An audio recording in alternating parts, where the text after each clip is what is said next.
All right, hi everybody. So this is the SSSDC round two flight one motion. This house believes that sports players should not be banned from competing in major international events due to the actions of their nation's government. For the most part, this motion was attempted by Division Three teams. So I'm going to look at the motion and sort of tell you all what I think, and how I think both sides can benefit from perhaps understanding the broad clashes in the debate, right, and tailoring your arguments for those broad clashes. Um, Before I begin, perhaps a simple note. The one of the unique quirks of SSSDC is that obviously, you get one whole week to prepare, and therefore, in terms of research, teams should obviously do their own research, understand the topic, understand what's being debated, understand the global context around each motion. And I think in SSDC it's an expectation that this is something that is done. Um, and you will put yourself at a tremendous disadvantage if you don't do your due diligence in conducting this research. Nowadays, technology is quite advanced. If I recall correctly, now you can even go to Chat GPT and ask them for a list of sources to browse through. So you utilize what's on the internet. Is prepared rounds are prepared rounds for a reason. So what I will do is I don't want to be like a lecturer telling you what this debate is about. I want to treat this motion a bit more like an impromptu, and focus a lot more about what questions you should be asking when you receive a motion like this.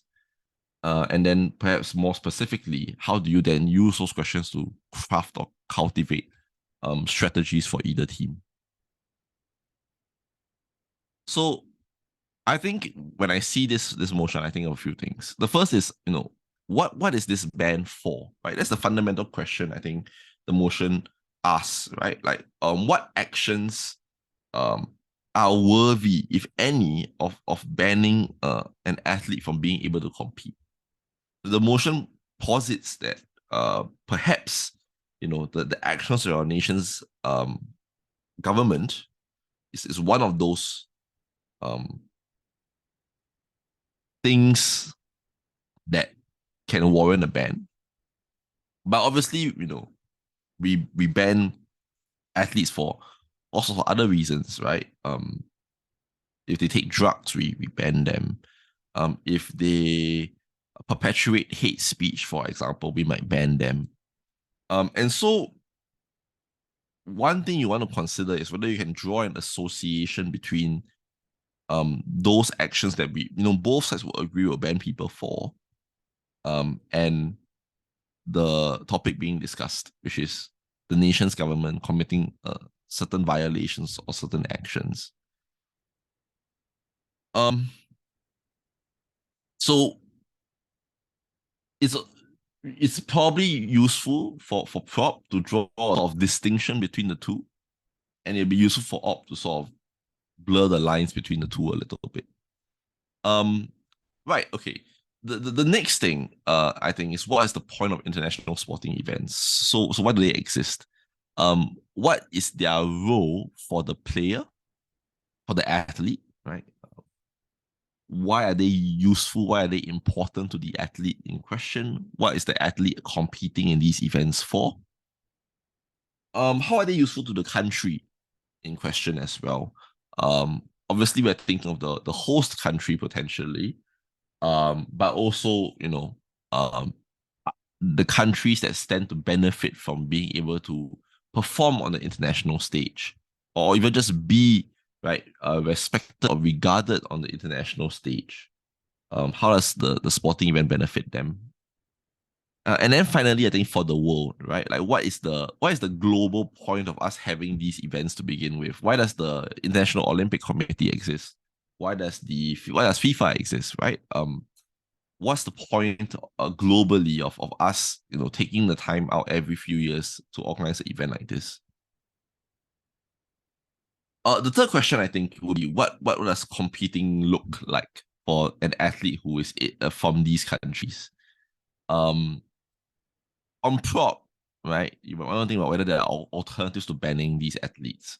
Um, are there other things we can do um, to allow them to compete, but perhaps with some restrictions?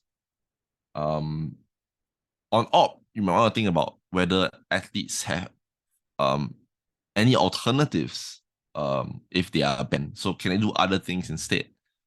Is a ban, going to be the end of their careers, right? But also I think one useful thing for opposition is to think about the fact that the motion doesn't necessarily state that um, this ban can occur like every time or just because a country does something wrong.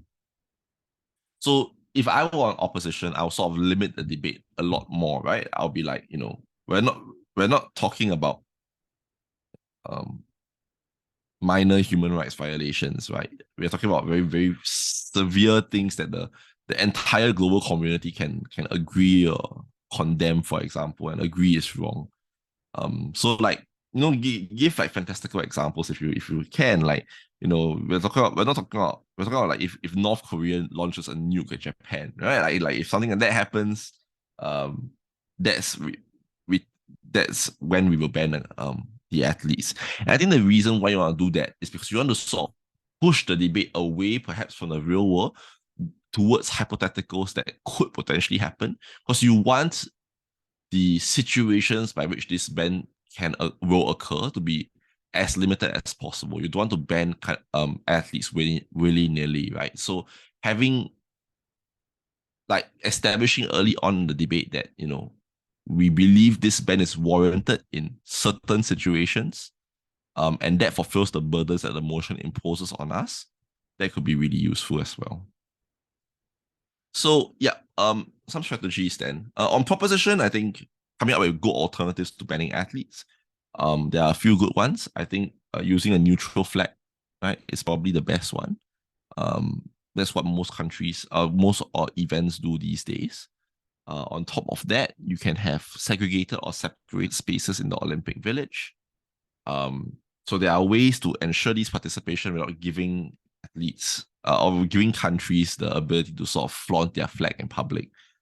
Are these alternatives, do they work? Well, Op would say no. Op would say, uh, as if even if you're using a neutral flag, if you're a Russian athlete winning, that still gives a morale boost to the Russian population. It still allows Putin to use your face as propaganda. All that's probably true.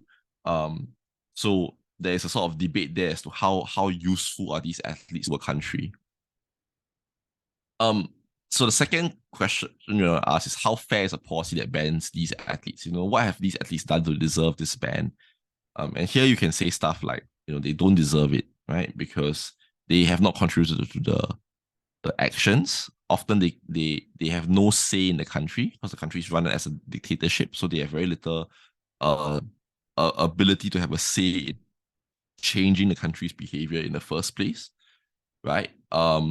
So you have ways of sort of explaining why it's not fair.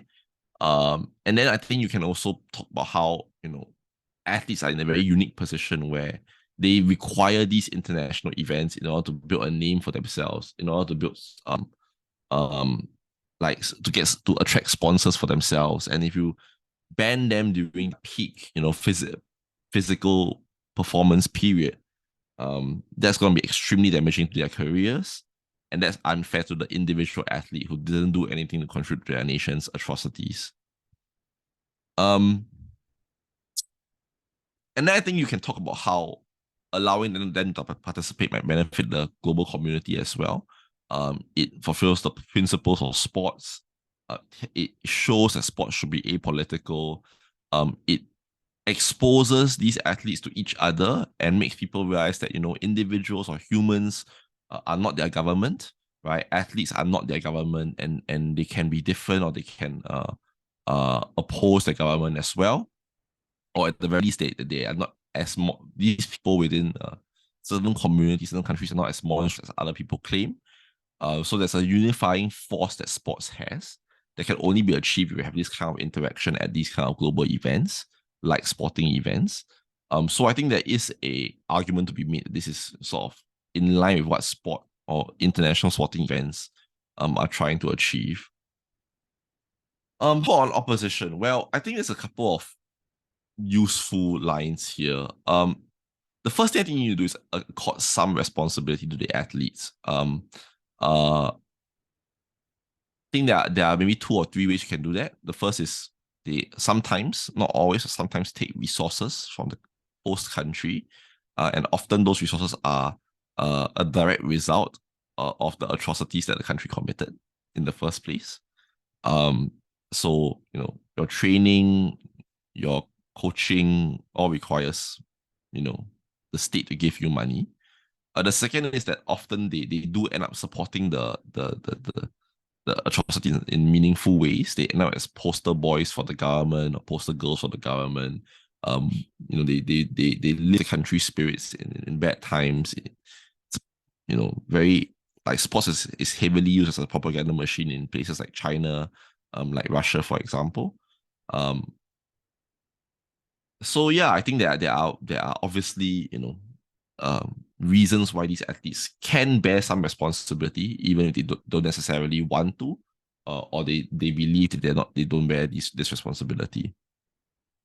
I think the next thing also is you can talk about how how to make this policy more reasonable. So again, like I said, I think you can say stuff like there are other sporting events that exist that you can still participate in, smaller sporting events, local sporting events. It may not be as big, but you always have the ability to participate. There are obviously regional events that like some countries may be willing to house these athletes, right? So there's that prospect there. But then also I think just saying we think the threshold for when we ban these athletes should be quite extreme. It should be a serious crime against humanity, right? And there should be some damage done to the world as a result of that country's actions. That is severe.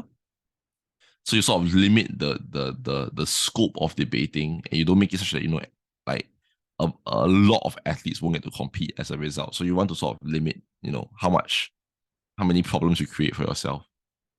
But then what will participation look like, right? One I think interesting argument is might not be a great idea for a Ukrainian athlete whose family were killed by Russian soldiers to be competing right next to a Russian athlete. How would a Ukrainian athlete feel?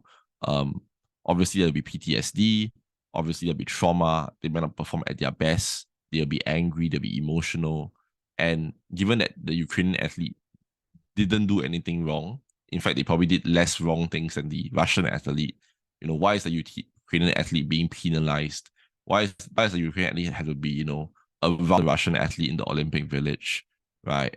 So you can say, yes, it might be unfair to the Russian athlete, but it's even more unfair to the Ukrainian athlete, right? And that's why, on the balance of harms, we rather protect the victim or the person who is more of a victim than the person who is less of a victim.